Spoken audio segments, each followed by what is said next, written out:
চট্টগ্রামের এক গ্রামে থাকত এক সাহসী মানুষ। একদিন হঠাৎ জঙ্গল থেকে একটা ভয়ঙ্কর সাপ ঢুকে পড়ে গ্রামে। গ্রামের মানুষ ভয়ে দৌড়ে এসে বলে, দাদা, জঙ্গল থেকে সাপ এসে গেছে, আমাদের বাঁচান।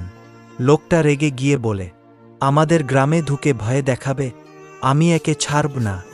সে সাপটাকে মারতে গেলে সাপ কাপা গলায় বলে, আমার একটা বাচ্চাকে জঙ্গলের এক শিকারী ধরে নিয়ে গেছে।